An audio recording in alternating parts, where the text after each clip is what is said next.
একটা মাস আমি রহমত দেই, মাগফিরাত দেই, নাজাত দেই।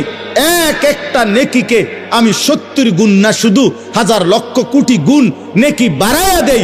এত কিছু দিয়ে আমি চেয়েছি যেন আমার বান্দা জান্নাতি হয়, মুত্তাকি হয়। তুমি বান্দা কদর করো। আর যদি কোনোভাবেই কদর না করে, তো শেষ কথা হলো, মনে রাখবেন, রমজানকে যে কদর করে না, রমজানেও যে গুনাহ করে, রমজানেও যে জাহান্নাম থেকে বাঁচার চেষ্টা করে না, রমজানেও যে জান্নাতের আমল করার চেষ্টা করে না, ভাই আমার, ছেলেরা আমার, বাবা আমার, পর্দার আড়ালের মা বোন আমার, সবাইকে এই শেষ কথা বলি।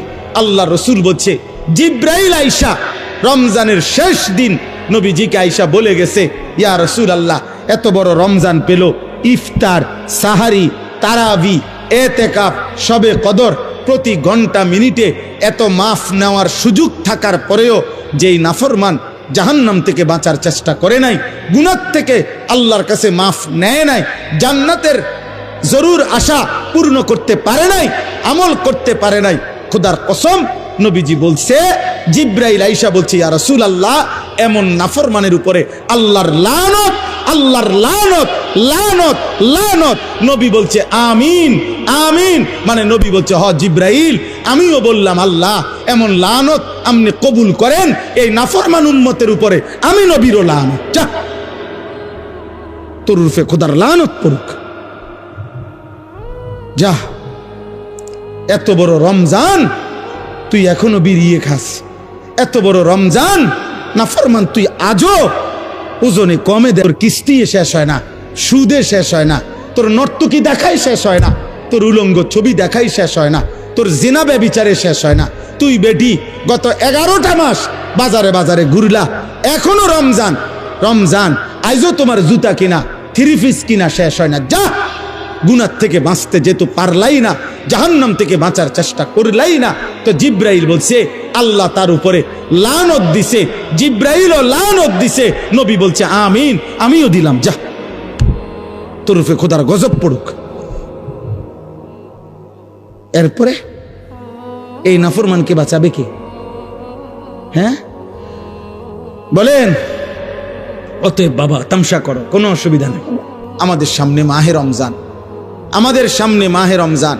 আল্লাহ তাআলা বলছে, ইয়া আইয়ুহাল্লাযীনা আমানু, হে ঈমানদারগণ, তোমরা আমার, পৃথিবীর আর কেউ শুনুক আর না শুনুক, মুমিন, তুমি বলতেছো তুমি মুমিন, তুমি বলছো তুমি মুসলমান, তোমার মুখ দিয়ে তো তুমি লা ইলাহা ইল্লাল্লাহ বলতেছো, তোমার মুখ দিয়ে তুমি মুহাম্মাদুর রাসূলুল্লাহ বলছো।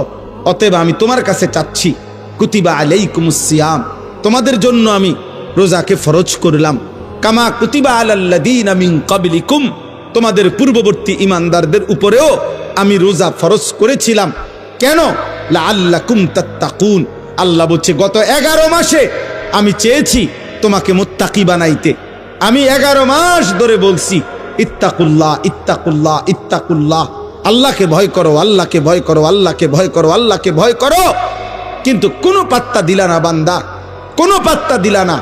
ঠিক আছে বান্দা, যাও, আমি আল্লাহ আবারও দয়া করে সব বাদ দিলাম, 11 মাস বাদ, যাও, একটা মাস মাত্র এবার, আইয়ামাম মাদুদাত, 30টা দিন গোনা গোনা, 30 দিন, 31 দিন হবে না, 32 দিন লাগবে না, 30 দিন, 30 দিন, কথা কথাই, প্রয়োজনে একদিন কমায় এলামু, 29 দিন, হয় 29 নয় সর্বোচ্চ 30, 30টা দিন তুমি রমজান পালন করবা, একটা গুনাহ করবা না। চুরি, ডাকাতি, জিনা, ব্যভিচার, মদ, জুয়া, অশ্লীলতা, বেহায়াপনা, অসভ্যতা, নোংরামি, বেপরদিগি, উলঙ্গতা, অসভ্যতা, হারাম উপার্জন করবা না। আর জিকির করবা, তিলাওয়াত করবা, রোজা রাখবা, ইফতার করবা, সাহারি খাবা, তারাবি পড়বা, শেষ দশকে এতেকাফ করবা, শবে কদর তালাশ করবা, প্রতিদিন কাঁদবা, দোয়া করবা, মুনাজাত করবা, একটা মাস গুনে গুনে আমার ইবাদত আমলে কাটাইবা, গুনাহ থেকে বেঁচে থাকবা। আল্লাহ বলেন, আমি 30 দিনেই তোমারে মুত্তাকি বানায়া জান্নাতি বানায়া দেব, লাআল্লাকুম তাত্তাকুন। আল্লাহ তাআলা বলছে, বান্দা, কঠিন হবে না, কষ্ট হবে না, দেখো তুমি নিয়ত করলে পারবা। এখানে আছে, ইউরিদুল্লাহু বিকুমুল ইউসরা ওয়ালা ইউরিদু বিকুমুল উসরা। আল্লাহ তাআলা বলে, বান্দা, আমি যেমনে যেমনে রমজান সাজাইছি, রমজান, রোজা, ইফতার, সাহারি, তারাবি, এতেকাফ, শবে কদর, যেটা যেমনে সেটিং করছি, আল্লাহ বলে বান্দা বিশ্বাস করো, আমি আল্লাহ খেয়াল রাখছি তোমার যেন সহজ হয়, কঠিন যেন না হয়। এইভাবে আমি আল্লাহ বিধানটা আমি নিজের হাতে সাজাইছি। ইউরিদুল্লাহু বিকুমুল ইউসরা, তোমার কঠিন হবে না, তোমার কঠিন হবে না। আমি জানি তোমার ভিতর বাহির, তোমার শরীরের যোগ্যতা কদ্দুর, এ তো আমি দিছি বান্দা। তোমার শরীর স্বাস্থ্য, তোমার জীবন যৌবন আমি দিছি। তুমি অসুস্থ প্রচন্ড, কোনোভাবেই তুমি পারবা না, তো ঠিক আছে, ফামান কানা মিনকুম মারিদান, তুমি যদি প্রচন্ড অসুস্থ হও, যে অসুস্থতা রোগ বেড়ে যাবে রোজা রাখলে, তো ঠিক আছে, যখন সুস্থ হও তখন তুমি কাজা করে নিও। আল্লাহ বলছে লম্বা পথ সফর করবা, তোমার কষ্ট হবে, মুসাফির, ঠিক আছে, তুমি ওই সময় রোজা ছেড়ে দিও, অন্য সময়ে যখন বাড়িতে থাকবা কাজা করে নিও।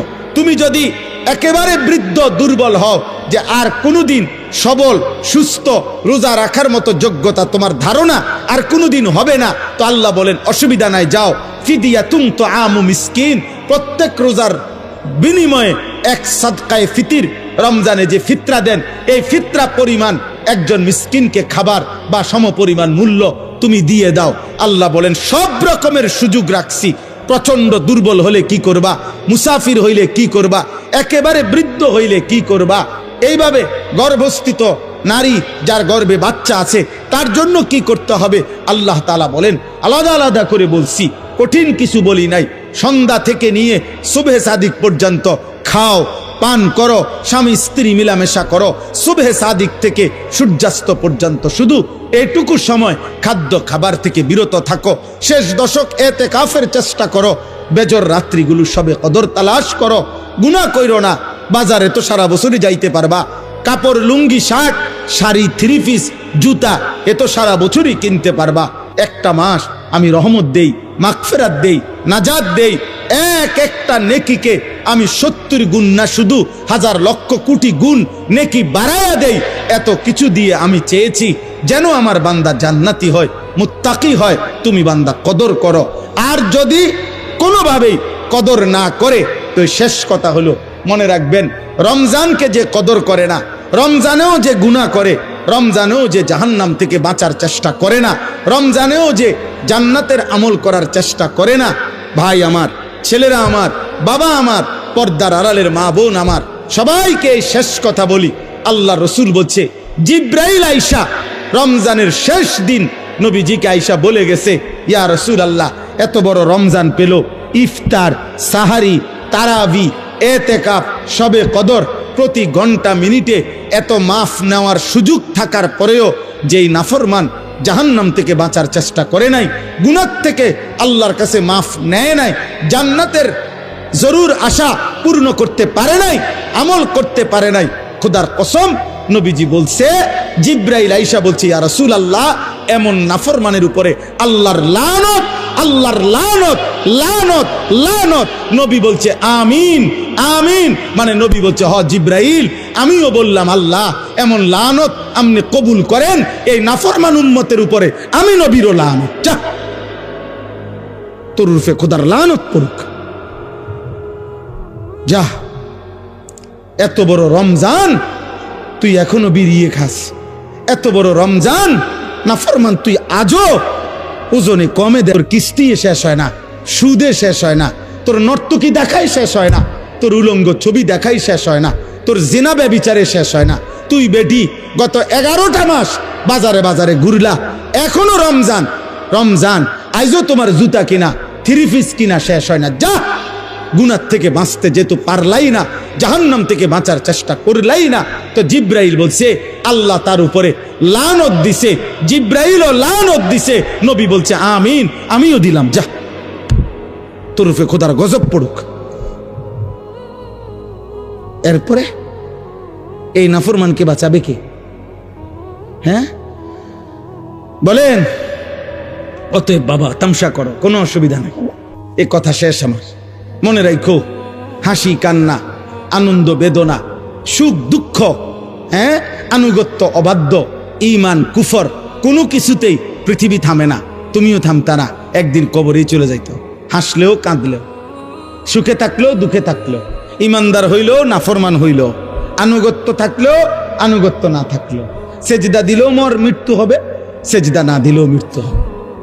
সেজদা দিতে দিতে আব্দুল কাদের জিলানী হইলেও মৃত্যু হবে, নাফরমানি করতে করতে ফেরাউন নমরুদ হইলেও কি হবে? খালাস, অসুবিধা নাই, কোনো অসুবিধা নাই। চলো ভাই, কারো জন্য পৃথিবী থামে না। আমাদের কারো মৃত্যুতে, আমাদের কারো জন্মে সেকেন্ড, ঘন্টা, মিনিট, 1 সেকেন্ড থামে না। সময়ের গতি থামে? কথা বলে না। পৃথিবী থামে কারো জন্য? না না। কোন ক্ষমতাধরের মৃত্যু আর কোন ফকিরের মৃত্যু সময়ের কাছে সবাই বরাবর। সময় বলে আমি চলছি তো চলছি, কে মরলো, কে জিতলো, কে হারলো, কে জন্ম নিল, আমার তো সময়। আমি যাচ্ছি আখিরাতের দিকে, আমি যাচ্ছি কবরের দিকে। অকুল্লুম ফি ফালাকিন ইয়াসবাহুন।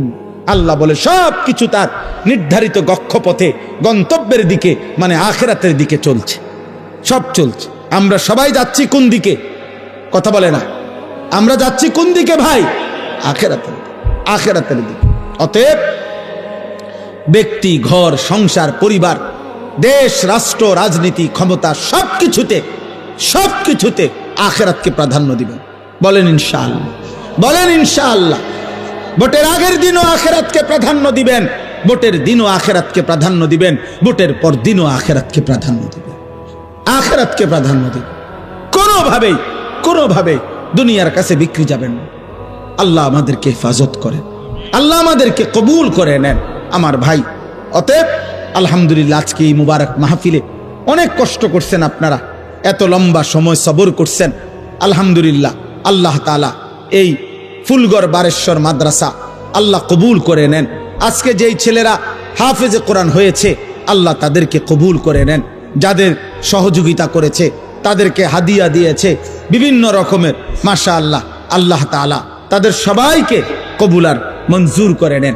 আমার একটা ছোট্ট পরামর্শ আছে, সেই পরামর্শটা হইল, না মানলেও সমস্যা নাই, বাকি আমি আমার পরামর্শ হইল, ওই যেই প্রবাসী কল্যাণ সংস্থার নাম বলছেন কি জানি, বারেশ্বর প্রবাসী কল্যাণ, বারেশ্বর প্রবাসী কল্যাণ সংস্থার কাছে, আপনাদের কাছে আমার পরামর্শ হলো, আমার আন্তরিক প্রশংসা হলো, প্রতি বছর যে হাফেজে কোরআন হবে তাকে একটা সাইকেল পুরস্কার দেওয়া হবে। সাইকেল পুরস্কারের সাথে কোরআনের হাফেজের কি সম্পর্ক আমি এটা বুঝলাম না, আমার এটা মাথার ধরল না। সাইকেলের সাথে কোরআন হেফজের সাথে সম্পর্ক কি হইল? এতে করে সে কি করবে? মানে হাফেজে কোরআন সাইকেল দিয়া আলাদা কি লাভবান হবে, এটা আমার মাথায় ধরল না। হ্যাঁ, এটা আমি বুঝলাম না। এই জন্য আমার পরামর্শ হলো, কোনো হক্কানি মুত্তাকি আলেমে দিন থেকে পরামর্শ নিয়ে আপনি জেনে নেবেন যে কোনো তালেবে এলেমকে, কোনো মাদ্রাসার ছাত্রকে, কোনো হাফেজে কোরআনকে কি পুরস্কার দিলে তার উত্তম হবে, তার সারা জীবনের এলেম অর্জনের জন্য কাজে লাগবে, পড়ালেখার জন্য কাজে লাগবে। এখন এইটা দিয়ে যদি সে কালকার থেকে গোটা 1 মাস চরকির মতো সারাটা মুরাদনগর গড়ে, তাইলে প্রবাসী কল্যাণ সংস্থার নেকি কি হবে আমি বুঝি না। এই জন্য আমি এটা ফিরাইয়া নিতে বলি না। আমি এবার তো দিছেন আলহামদুলিল্লাহ, কিন্তু উনি বলছেন প্রতি বছরেই একটা সাইকেল দিবে না। পৃথিবী যদি সবাই আপনার যেই সম্ভাবনা দেখা দিছে বাংলাদেশে, যেই প্রতিশ্রুতি এইবার নির্বাচনকে সামনে রেখে, আমি তো ধারণা করতেছি 13 তারিখ যেই জিতক 12 তারিখ প্রত্যেকের হেলিকপ্টার দিবে। বুঝেন নাই কথাটা? তাইলে তখন তার সাইকেল কাজে লাগতো না। এই জন্য তালেবে এলেম, এটা নিরুৎসাহিত করছি না, আপনারা পুরস্কার দিবেন, হাদিয়া দিবেন, কিন্তু আলেমে দিন থেকে মশওয়ারা করে দিবেন। অর্থাৎ যেন ওই বাচ্চার আজীবন তার এলেমের কাজে লাগে, পড়ালেখার। এমন সুন্দর কোরআনুল কারীমের 2 সেট 10 সেট তাফসীর হইতে পারে, যেটা তার দাওরায়ে হাদিস একবারে শেষ পর্যন্ত আজীবন তার পড়ালেখার কাজে লাগবে। রাসূলুল্লাহ সাল্লাল্লাহু আলাইহি সাল্লামের হাদিসের অনেক কিতাব, তাকে 30,000 টাকার কিতাব দেন, তারে 20,000 টাকার কিতাব কিনে দেন, যেটা সে আজীবন কি করবে? পড়ালেখা করবে।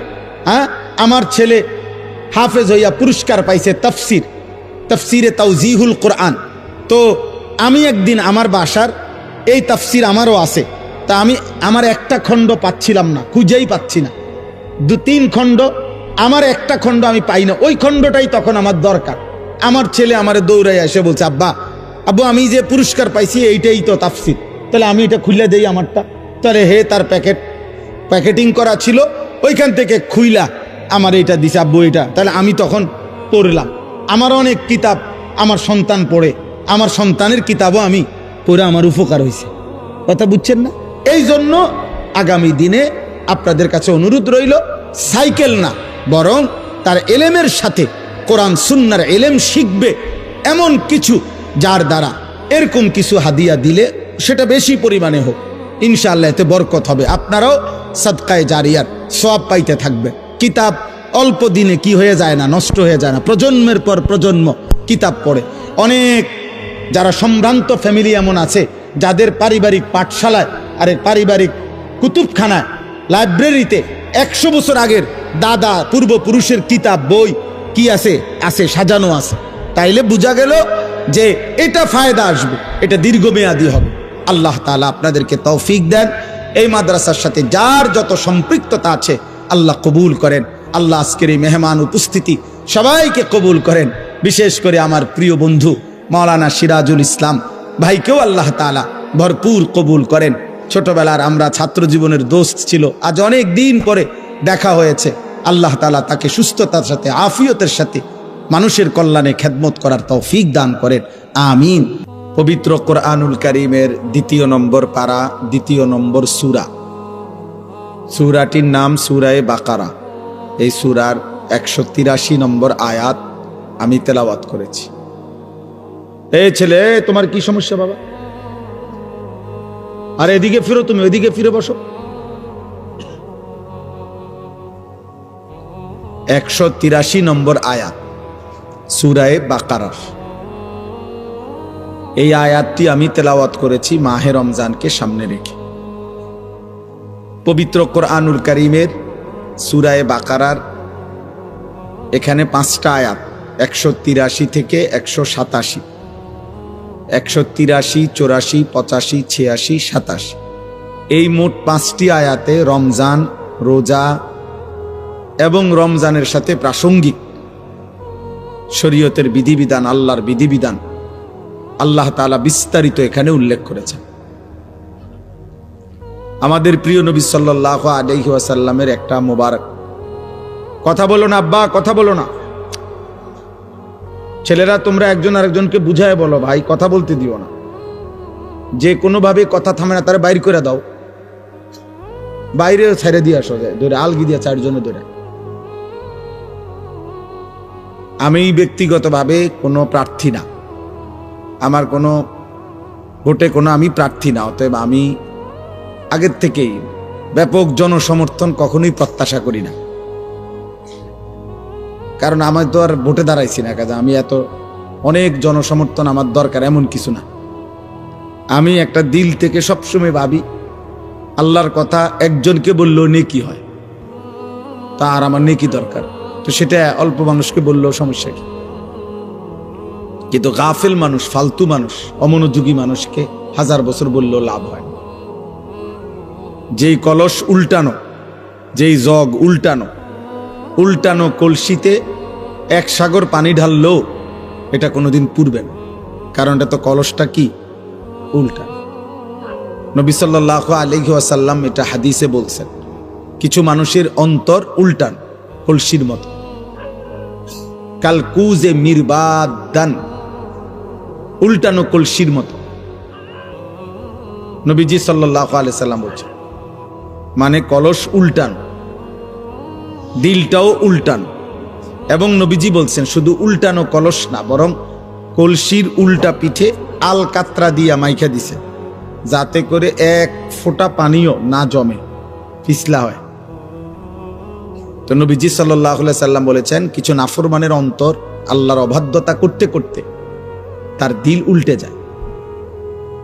ফলে একটা সময় হয় এমন, লা ইয়ারিফু মারুফান ওয়ালা ইউনকিরু মুনকার, তখন আর কখনোই পরবর্তীতে আল্লাহর গজব যখন হয়, তখন আর কখনোই তার ওই উল্টা অন্তরে কোনো নেক কাজকে নেক কাজ মনে হয় না, কোনো গুনার কাজকে গুনাই মনে হয়। এটা মানুষের জীবনের সবচেয়ে বড় দুর্ভাগ্য। কারণ এটুকু অনুভূতি যদি কারো চলে যায়, তো তার জীবনে আর কিছু থাকে না। কম বেশি ভুল পাপ দোষ ত্রুটি আমাদের সবার আছে, হুজুরেরও পাবলিকেরও, ফির সাহেবেরও মুরিদ সাহেবেরও। কিন্তু বিষয়টা হলো অনুভূতি থাকা, নিজের বিবেক বোধ কাজ করে, আত্ম অনুভূতি আছে যে না, কাজটা আমি ঠিক করিনি।